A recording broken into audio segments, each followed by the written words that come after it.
Hi guys, good morning, welcome back to another video. आज की video में मैं आपको काफ़ी ही एक स्ट्रेंज बात बताऊंगा जो मैं एक्सपेक्ट नहीं कर रहा था होगा। तो हुआ क्या कि कुछ दिन पहले मेरे को एक लेटर आया। आई थॉट वो मेरा नेशनल इंश्योरेंस नंबर होगा बिकॉज मैं उसकी वेट कर रहा था। मैंने उसको अप्लाई करा बट अभी तक उसका कोई डिसीजन मेरे पास नहीं आया है। बट आई वॉज एक्सपेक्टिंग कि उस लेटर में नेशनल इंश्योरेंस नंबर से रिलेटेड कुछ इन्फॉर्मेशन होगी, बट वो लेटर मेरे बैंक से था। अब बैंक से अगर आपके पास कोई लेटर आ रहा है तो आप क्या सोचोगे कि मैक्सिमम मंथली स्टेटमेंट होगी, कोई प्रमोशनल लेटर होगा या कुछ होगा। पहले तो मैं उसे पढ़ने भी नहीं वाला था, बट मैंने सोचा कि क्या पता कुछ इम्पोर्टेंट इन्फो हो उसमें, तो इसलिए मैंने उसको पढ़ा।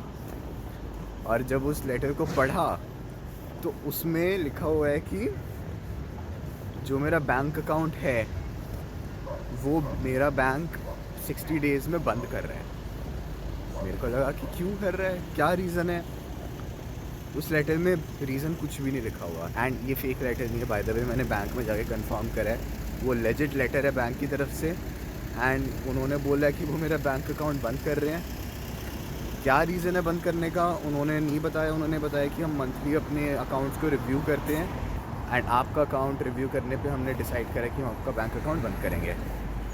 तो अब मैंने एक्सपेक्ट तो ऐसा नहीं करा था ऑब्वियसली, एंड मैंने अपने बैंक अकाउंट से जो कोई ट्रांजैक्शन भी नहीं करी है कि जो सस्पिशियस ट्रांजैक्शन हो। मैंने अपनी यूनिवर्सिटी की फ़ी पे करी है, एंड जो मेरे डेली एक्सपेंसेस होते हैं, अकोमोडेशन फ़ी होती है, वही मैं उससे पे करता हूँ। तो वो एक चीज़ है। मैं बैंक में गया, मैंने उनसे पूछा कि एटलीस्ट मेरे को रीज़न तो बताओ और क्या ये लेजिट चीज़ है भी कि नहीं। तो उन्होंने बताया कि ये लेटर ठीक है, ऐसा होगा, आपका बैंक अकाउंट बंद हो रहा है, आपके पास 60 डेज़ हैं कहीं और अकाउंट खुलवाने के। ऑल तो 65 थे इन टोटल, बट जब तक मुझे लेटर मिला उसमें 5 दिन का गैप था। तो जब मेरे को लेटर मिला तब 60 डेज़ ही बचे थे, ठीक है। तो फिर मैंने उनसे बात करी, उन्होंने मेरी कोई हेल्प नहीं करी। उन्होंने बोला बंद होगा आपका अकाउंट, और उस पर एक और चीज़ लिखी हुई थी कि मैं उस बैंक के साथ आगे बैंकिंग नहीं कर सकता हूँ, मतलब अकाउंट नहीं खुलवा सकता हूँ। तो काफ़ी स्ट्रेंज सिचुएशन थी। इनफैक्ट मैं नया बैंक अकाउंट खुलवाने का सोच भी रहा था, बिकॉज़ जहाँ पे अभी मेरा बैंक अकाउंट है, बैंक ऑफ स्कॉटलैंड, वहाँ पे मेरा पहले का एक्सपीरियंस बैंकिंग का उतना अच्छा नहीं रहा। 2-3 चीज़ों में मैं बताता हूँ कैसे। पहली बात तो जिस ब्रांच में मैंने अपना अकाउंट खुलवाया हुआ है वो काफ़ी नई ब्रांच है आई थिंक। तो जो वॉइस आ गया, तो जो उनका BIC कोड है एंड IBN नंबर है वो अपेरेंटली मेरे इंडिया के HDFC बैंक में आइडेंटिफाई नहीं होता।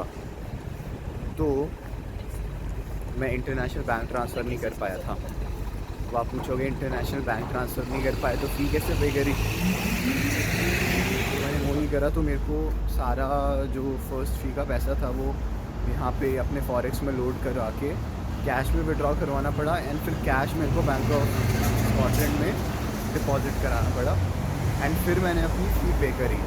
तो ऐसे करके मैंने फ़ी पे करी। तो यू कैन इमेजिन इतना बड़ा अमाउंट कैश में विड्रॉ करना दूसरी करेंसी में, फिर कैश में डिपॉजिट करना, हैसल तो होती है ना। उसके बाद हुआ क्या कि जब मैं अपना कैश डिपॉजिट करा रहा था बैंक ऑफ स्कॉटलैंड के अंदर ही, तो मैंने उनके ही ATM से, बैंक के अंदर कह रहा हूँ मैं, बाहर नहीं, उनके बैंक के अंदर उनके ATM से पैसे विड्रॉ करे अपने फॉरेक्स कार्ड से, एंड उनके ही मशीन में डिपॉजिट करे। बैंक के अंदर हो रहे हैं सब कुछ, एंड अपेरेंटली मैंने सारे पैसे डिपॉजिट कर दिए, लेकिन 1600 पाउंड्स का डिफरेंस आ रहा था मेरे अकाउंट बैलेंस में पैसे डालने के बाद, जो कि बहुत बड़ा अमाउंट है, 1.5 लाख से ज़्यादा। तो उसके लिए मैं उनके बैंक ऑफिसर के पास गया बैंक के अंदर ही। मैंने कहा कि ये अकाउंट अपडेट नहीं हुआ है, क्या दिक्कत है। तो उन्होंने चेक करा और उन्होंने बोला कि you should wait for 24 hours, अगर ये अपडेट नहीं होता तो आपको फ्रॉड के लिए फ़ाइल करना चाहिए। And I was like what, मैं बैंक के अंदर खड़ा हूँ, बैंक की मशीन से पैसे निकाले, बैंक की मशीन में पैसे डाले, फ्रॉड तो नहीं करा मैंने। और फ्रॉड का फिर चांस कैसे बन सकते हैं अगर सारी चीज़ बैंक के अंदर ही हो रही है। तो ये चीज़ मैंने उनको बोली फिर, एंड ये बोलने के बाद उन्होंने फिर अच्छे से चेक करा एंड उन्होंने बोला कि 5 मिनट बाद सिस्टम अपडेट हो जाएगा। तो ऑल दो कोई दिक्कत नहीं आई, बट जो उनका रिस्पांस था वो मेरे को काफ़ी सही नहीं लगा। ठीक है, तो इसलिए इन 2 रीज़न्स की वजह से मैं सोच ही रहा था कि मैं कहीं और बैंक अकाउंट खुलवाऊँगा। ऑल दो कभी ट्रांजैक्शन करने में मेरे को कोई दिक्कत नहीं आई। बैंकिंग सर्विस का काफ़ी सॉलिड है इन टर्म्स ऑफ आप कहीं कार्ड यूज़ करते हो, आप कहीं पेमेंट करते हो, तो कभी कोई दिक्कत नहीं आई है। बट जो ये 2 चीज़ें थी, इसकी वजह से मेरे को लगा कि मैं कहीं और अकाउंट भी खुलवा लेता हूँ। बट मैं सोच रहा था मैं थोड़ा टाइम बाद करूँगा, लेकिन अब ये लेटर आ गया तो मेरे को इमीडिएटली बैंक अकाउंट खुलवाना ही पड़ेगा। तो मैं ऑप्शंस एक्सप्लोर कर रहा हूँ, HSBC, बार्कलेस, जहाँ पे भी मैं अकाउंट खुलवाऊँगा आपको उसके बारे में बताऊँगा। बट ये जो वीडियो है इसका बनाने का ऑब्जेक्टिव ये था कि जब आप बाहर आते हो पढ़ने तो किसी भी तरह की प्रॉब्लम आ सकती है जो आपने इमेजिन भी नहीं करी होगी।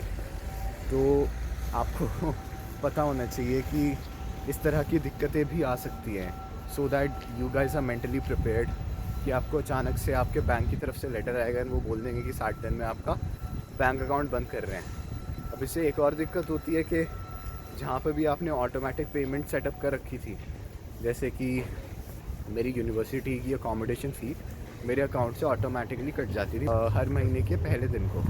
तो अब वो मेरे को जब नया अकाउंट मैं खुलवाऊँगा वो चेंज करवाना पड़ेगा। या फिर आप कहीं पे पार्ट टाइम काम कर रहे हो और आपका वहाँ पे पैसे ट्रांसफ़र होते हैं आपके अकाउंट में, तो वो भी आपको चेंज करवाने पड़ सकते हैं। तो अकाउंट डिटेल्स को चेंज करवाना पड़ सकता है क्योंकि आपका बैंक अकाउंट बंद हो रहा है। तो ये सारी चीज़ें हैं। तो मैंने सोचा कि इस पे एक वीडियो बनाऊँ और आपके साथ शेयर करूँ। क्या पता आप में से कुछ लोगों के साथ भी सेम चीज़ हुई हो, तो नया अकाउंट आपको खुलवाना पड़ेगा। बाकी आज की वीडियो के लिए इतना ही। See you soon in the next video. Bye.